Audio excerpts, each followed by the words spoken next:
Here is the infamous Lakewood brace blade box fan.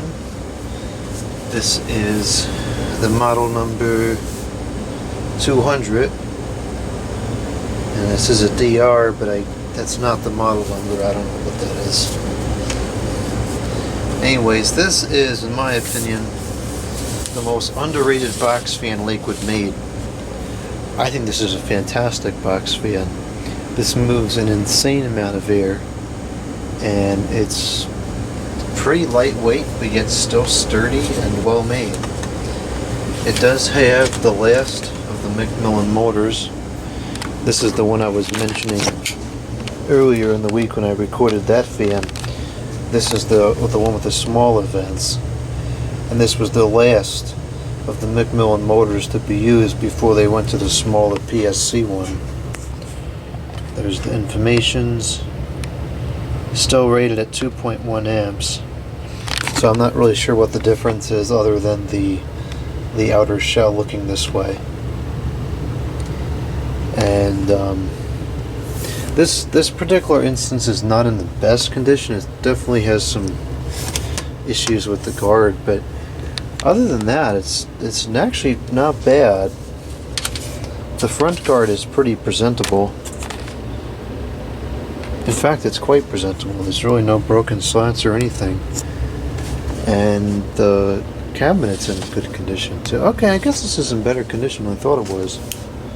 It's quite clean, and there's really no blemishes to speak of. The sticker isn't straight, but that's just a manufacturing sloppiness.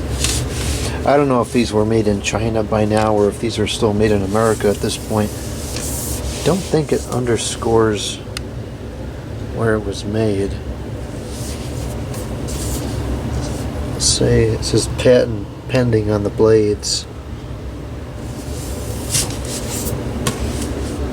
Let's see if it says anything about location and manufacture on the motor tag. No, it doesn't. Huh. Well, if it doesn't blaringly indicate that it was made in China, I tend to think it probably wasn't.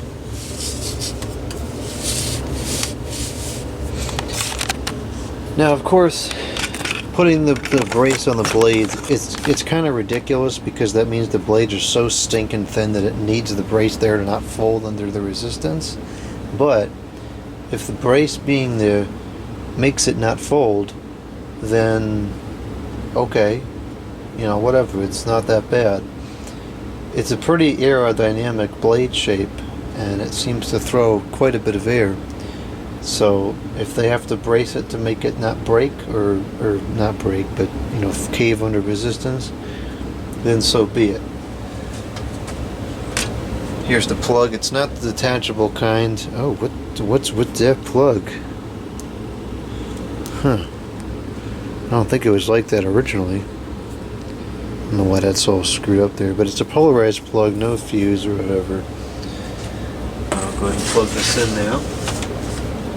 And prepare to be amazed by how much air this moves, because I was shocked first time I tested this fan.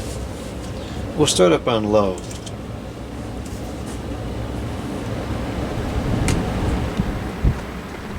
Perfect timing. Now we can hear the fan. Now this low speed is still very quiet and calm, like the previous generations of these fans were. But I think it moves more air. Now, this may output a higher velocity of air, or I think it does.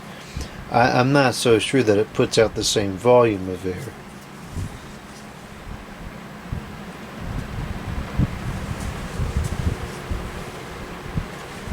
Very quiet, and the breeze is quite adequate. Now let's go up to medium.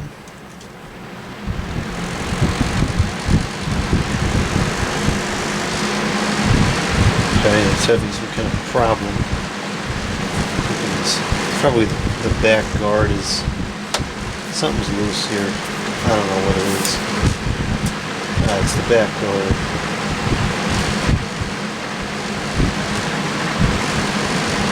Now this is already putting out more air than, it feels like more air than the third generation was.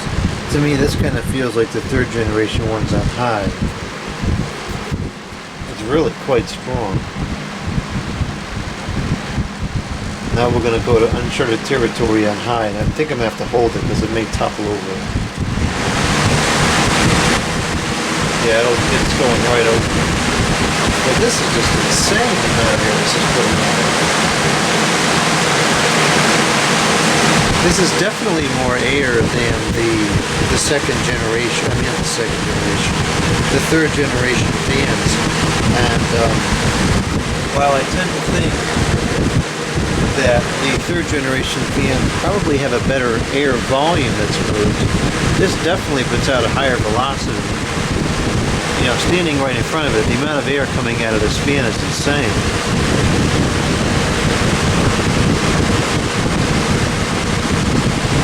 Very, very powerful. So even though the brace concept is ridiculous to need it, it works. And with a good motor, I don't think it's a bad blade set at all.